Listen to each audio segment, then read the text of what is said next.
ಅದು ಈಗಾಗಲೇ ನೀವು 8 ಮುಗಿಸಿದಿರಿ, 9 ಮುಗಿಸಿದಿರಿ, 2 ಎಕ್ಸಾಮ್ ಬೇಸ್ ಮಾಡಿದಿರಿ. ಅದೇ ತರ SSLC ಕೂಡ ಅದಾದ್ಮೇಲೆ ಸೆಕೆಂಡ್ ಇಯರ್ ಬೋರ್ಡ್ ಎಕ್ಸಾಮ್ ಬರ್ತೀರಿ, ಫಸ್ಟ್ ಇಯರ್ ಮುಗಿಸಿ. ಅದಕ್ಕೆ ನಾನು ನಿಮ್ಮಲ್ಲಿ ಅರಿಕೆ ಮಾಡ್ಕೊಳ್ಳೋದು ಏನಂದ್ರೆ ಎಕ್ಸಾಮ್ಗೋಸ್ಕರ ನೀವು ಭಯ ಪಡಬಾರ್ದು. ಏನ್ ಪಡಬಾರ್ದು? ಅಂಕಗಳೇ ಜೀವನದ ಮಾನದಂಡ ಅಲ್ಲ.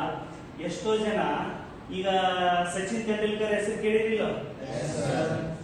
ಸಚಿನ್ ತೆಂಡೂಲ್ಕರ್ ಅವರು ನಿವೃತ್ತಿ ಟೈಮ್ ಅಲ್ಲಿ ಒಂದು ಸ್ಪೀಚ್ ಅಲ್ಲಿ ಹೇಳಿದ್ರು, ಬಾಂಬೆನಲ್ಲಿ ಒಂದು ವಾಂಖೇಡ ಅಂತ ಒಂದು ಮೈದಾನ ಇದೆ, ಗೊತ್ತಾ ನಿಮಗೆ? ಸ್ಟೇಡಿಯಂ. ಆ ಸ್ಟೇಡಿಯಂ ಅಲ್ಲಿ ಒಂದು ಸ್ಪೀಚ್ ಮಾಡಿ ಹೇಳಿದ್ರು. ಏನ್ ಹೇಳಿದ್ರು ಅಂದ್ರೆ, ನಾನು ಹೇಗೆ ಜೀವನದಲ್ಲಿ ಯಶಸ್ವಿ ಆಗಿದ್ದೀನಿ ಅಂತಂದ್ರೆ ನಾನು ಇವತ್ತಿನ ಸಾಧನೆಯನ್ನ ಅವತ್ತೇ ಮರಿತೀನಿ. ಏನ್ ಹೇಳಿದ್ರು ಅವರು?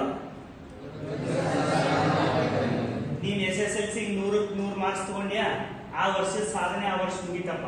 ಫಸ್ಟ್ ಇಯರ್ ಮತ್ತೆ ನೀನು ಪ್ರಿಪೇರ್ ಆಗ್ಬೇಕು. That is very important. ಯಾರು ತನ್ನ ಸಾಧನೆಯನ್ನ ತಲೆಗೇರಿಸಿಕೊಳ್ಳದೆ ನಿಜವಾಗಿ ಓದ್ತಾರೋ, ಸಾಧನೆ ಮಾಡ್ತಾರೋ, ಅವ್ರ ಮೇಲೆ ಬರ್ತಾರೆ ಅಂತ ಅವ್ರು ಹೇಳಿದ್ರು. ಅದಕ್ಕೆ ಅವ್ರು ಇವತ್ತೊಂದು ವರ್ಲ್ಡ್ ರೆಕಾರ್ಡ್ ಮಾಡಿದ್ರ, ನಾಳೆ ನ್ಯೂಸ್ ಪೇಪರ್ ಬರುತ್ತೆ, ಟುಡೇಸ್ ನ್ಯೂಸ್ ಟುಮಾರೋಸ್ ರದ್ದಿ. ಅರ್ಥ ಆಯ್ತು ನಿಮ್ಗೆ? ಇವತ್ತಿನ ಸುದ್ದಿ ನಾಳೆ ಬರ್ತದೆ, ನಾಳೆ ಅದು ರದ್ದಿ ಪೇಪರ್ ಹೋಗ್ಬಿಡುತ್ತೆ.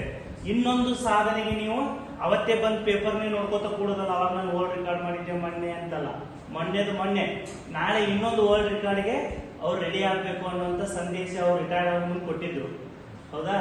ನೀವು ಕೂಡ ನಾನು ಆಸೆ ಮಾಡ್ತೇನೆ, ಮೇಡಮ್ ಅವರ ಮಾರ್ಗದರ್ಶನದಲ್ಲಿ, ನಿಮ್ಮೆಲ್ಲ ಶಿಕ್ಷಕರ ಮಾರ್ಗದರ್ಶನದಲ್ಲಿ ನೀವು ಜಗತ್ತಿನ ಶ್ರೇಷ್ಠ ಸಾಧಕರಾಗಬೇಕು ಅಂತ ಹೇಳಿ ನಾನು ನಿಮಗೆ I wish you all the best. Okay, thank you.